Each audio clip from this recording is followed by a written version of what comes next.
लक्ष्मी तीर्थ और भानु तीर्थ का महात्म्य।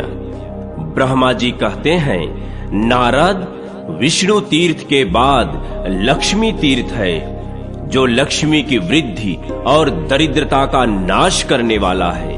उसका पवित्र इतिहास बतलाता हूँ, सुनो। पूर्व काल की बात है, लक्ष्मी और दरिद्रता देवी में संवाद हुआ। वह दोनों एक दूसरी का विरोध करती हुई संसार में आई। तीनों लोकों में कोई भी वस्तु ऐसी नहीं है जहां ये व्याप्त न हो। दोनों ही कहने लगी, मैं बड़ी हूं, मैं बड़ी हूं। लक्ष्मी ने युक्ति दी, देहधारियों का कुल, शील और जीवन मैं ही हूं। मेरे बिना वे जीते हुए भी मृतक के समान हैं। दरिद्रा ने भी यही तर्क उपस्थित किया, मैं ही सबसे बड़ी हूं, क्योंकि मुक्ति सदा मेरे ही अधीन है। जहां मैं हूं वहां काम, क्रोध, मद, लोभ और मात्सर्य है। ये दोष कभी नहीं रहते। भय, उन्माद, ईर्ष्या और उद्दंडता का भी अभाव रहता है। दरिद्रा की बात सुनकर लक्ष्मी ने प्रतिवाद किया, मुझसे अलंकृत होने पर सभी प्राणी सम्मानित होते हैं। निर्धन मनुष्य शिव के ही तुल्य क्यों न हो, सबके द्वारा तिरस्कृत होता रहता है। मुझे कुछ दीजिए। यह वाक्य मुंह से निकालते ही बुद्धि, श्री, लज्जा, शांति और कीर्ति, ये शरीर के 5 देवता तुरंत निकलकर चल देते हैं। गुण और गौरव तभी तक टिके रहते हैं जब तक मनुष्य दूसरों के सामने हाथ नहीं फैलाता। जब पुरुष याचक बन गया तब कहाँ गुण और कहाँ गौरव। जीव तभी तक सबसे उत्तम, समस्त गुणों का भंडार और सब लोगों का वंदनीय रहता है जब तक वह दूसरे से याचना नहीं करता। प्राणियों के लिए निर्धनता सबसे बड़ा कष्ट और पाप है, क्योंकि निर्धन मनुष्य को न तो कोई आदर देता है और न ही उससे बात करता और न उसका स्पर्श ही करता है। अतः दरिद्रे, मैं ही श्रेष्ठ हूँ, तू मेरी बात कान खोलकर सुन ले। लक्ष्मी का यह दर्पयुक्त वचन सुनकर दरिद्रा बोली, लक्ष्मी, मैं बड़ी हूँ, यह बारंबार कहते तुझे लज्जा नहीं आती? तू श्रेष्ठ पुरुषों को छोड़कर सदा पापियों में ही रमती है।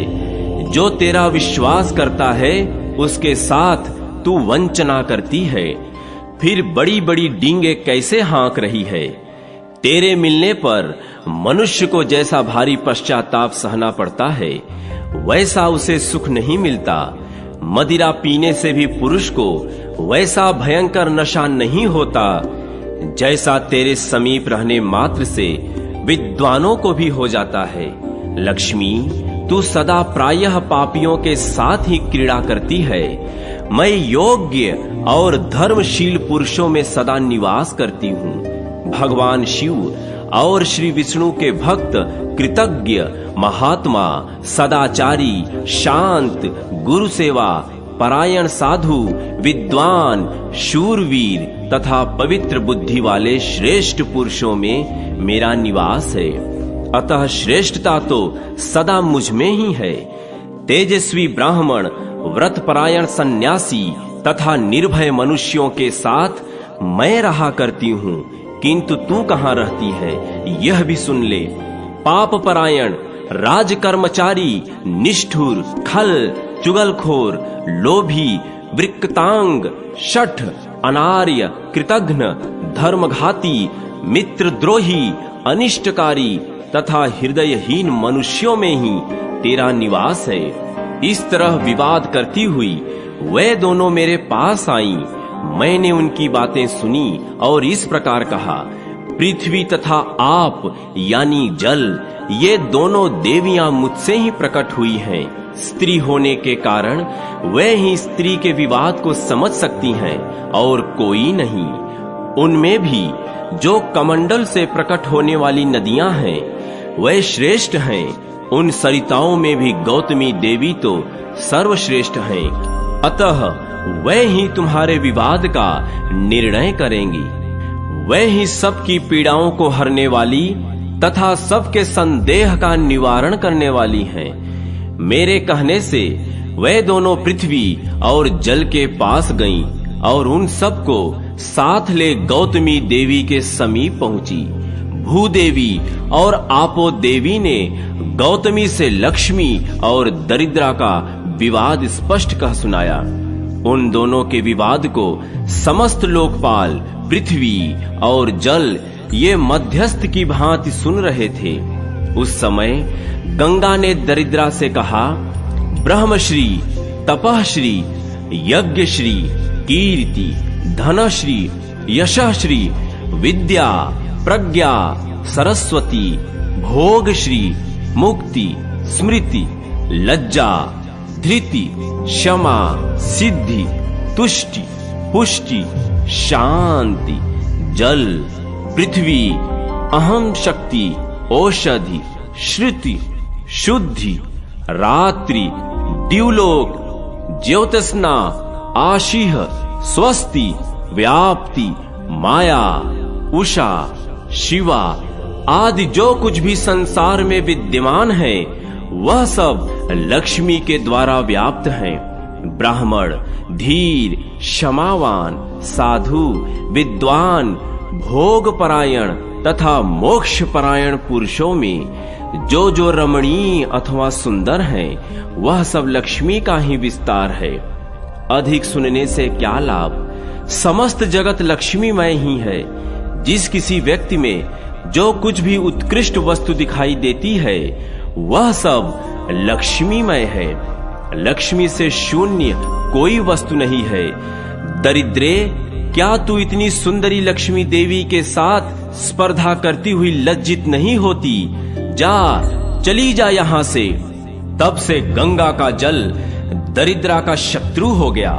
तभी तक दरिद्रता का कष्ट उठाना पड़ता है जब तक गंगा जी का सेवन न किया जाए।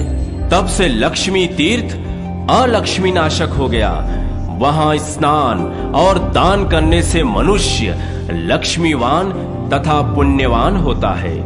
महामते, वहां देवताओं तथा ऋषि मुनियों द्वारा सेवित 6000 तीर्थ हैं जो सबके सब सिद्धि प्रदान करने वाले हैं।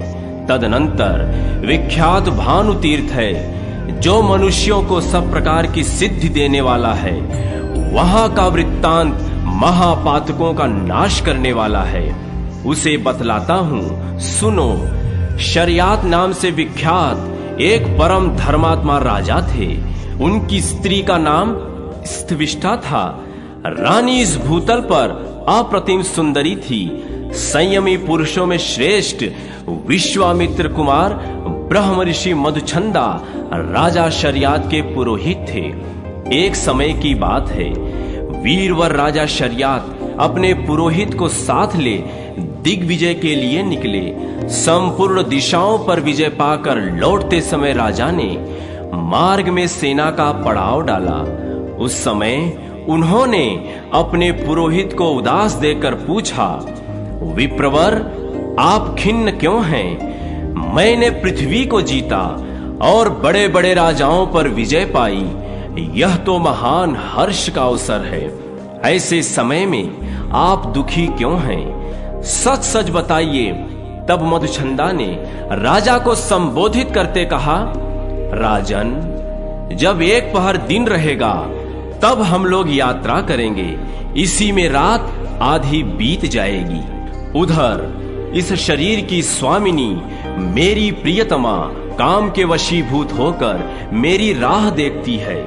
उसका स्मरण करके मेरा शरीर सूखा जाता है।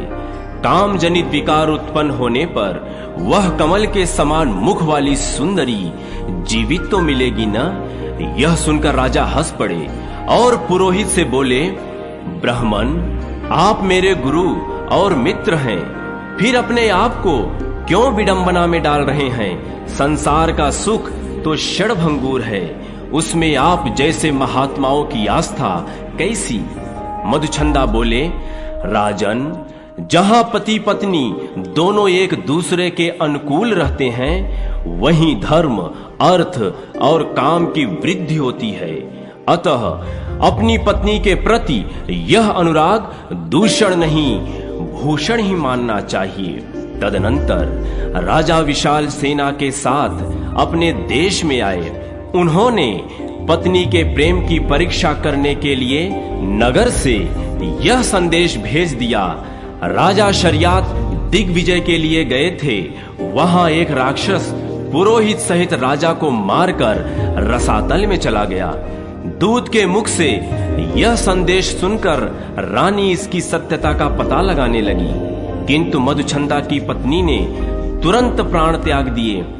यह एक अद्भुत बात हो गई। दूतों ने उसकी मृत्यु का हाल महाराज से जाकर कहा, साथ ही रानियों की चेष्टा भी बताई।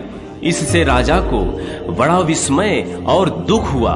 उन्होंने दूतों से कहा, तुम लोग जाकर ब्राह्मणी के शरीर की रक्षा करो और नगर में यह बात फैला दो कि राजा अपने पुरोहित के साथ राजधानी में आ रहे हैं। यों कहकर राजा चिंता से व्याकुल हो उठे। इसी समय आकाशवाणी हुई, राजन, इस पृथ्वी पर गौतमी गंगा सब प्रकार के संकटों की शांति करने वाली तथा पावन है। वह आपका संपूर्ण मनोरथ सिद्ध करेंगी। आकाशवाणी सुनकर शर्यात गौतमी के तट पर गए। उन्होंने ब्राह्मणों को दान दिया, पितरों और द्विजों को तृप्त किया और अपने पुरोहित को धन के साथ यह कहकर भेजा, आप अन्य तीर्थों में जाकर धन दान करें। राजा का यह सब कार्य पुरोहित नहीं जानते थे। उनके चले जाने पर राजा ने सेना को भी भेज दिया और स्वयं अकेले ही गंगा तट पर रह गए। उन्होंने गंगा, सूर्य तथा देवताओं को सुनाकर कहा, यदि मैंने दान, होम और प्रजा पालन किया हो तो इस सत्य के प्रभाव से वह पतिव्रता ब्राह्मणी मेरी आयु लेकर जीवित हो जाए। यों कहकर राजा अग्नि में प्रवेश कर गए। उसी समय पुरोहित की पत्नी जीवित हो गई। राजा गुरु मधुचंदा को जब तक यह बात मालूम हुई कि राजा अग्नि में प्रवेश कर गए, मेरी पतिव्रता पत्नी मरकर फिर जी उठी और उसी के लिए महाराज ने अपने जीवन का परित्याग किया है, तब उनका ध्यान अपने कर्तव्य की ओर गया। उन्होंने सोचा, मैं भी अग्नि में प्रवेश करके अपने प्रिय मित्र के पास जाऊं अथवा यहीं रहकर तपस्या करूं। अंत में वे इस निश्चय पर पहुंचे कि मेरा कर्तव्य तथा पुण्य कार्य यही है कि पहले राजा को जीवित करूं, उसके बाद प्रिया के पास जाऊं। यह विचार करके उन्होंने सूर्य देव का स्तवन किया, क्योंकि उनके सिवा दूसरा कोई संपूर्ण अभीष्ट वस्तुओं को देने वाला नहीं है। मधुचंदा बोले, मुक्ति स्वरूप अमित तेजस्वी भगवान सूर्य को नमस्कार है। ओंकार के अर्थभूत छंदोमय देव को नमस्कार है, जो विरूप, स्वरूप, त्रिगुण, त्रिमूर्ति, सृष्टि, पालन और संहार के हेतु तथा सबके प्रभु हैं। उन भगवान सूर्य को नमस्कार है। इस स्तोत्र से प्रसन्न होकर भगवान सूर्य ने कहा, कोई वर मांगो। मधुचंदा बोले, देवेश्वर, राजा का जीवन दान दीजिए।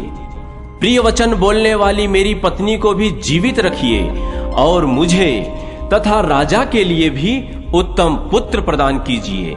जगदीश्वर भगवान सूर्य ने रत्नमय आभूषणों से विभूषित राजा शर्यात को जीवित करके दे दिया। ब्राह्मण की पत्नी को भी जिलाया तथा और भी श्रेष्ठ एवं कल्याणमय वर प्रदान किए। तदनंतर राजा प्रसन्न हो पुरोहित के साथ प्रियजनों से घिरे हुए सुखपूर्वक अपने देश को गए। उस स्थान पर 3000 गुणवान तीर्थों का निवास है। मुने उसी समय से उस स्थान का नाम भानु तीर्थ, मृत संजीवनी तीर्थ, शर्यात तीर्थ और माधुछंदस तीर्थ हो गया। वह स्मरण मात्र से पापों को दूर भगाता है। उन तीर्थों में किया हुआ स्नान और दान संपूर्ण यज्ञों का फल देने वाला है।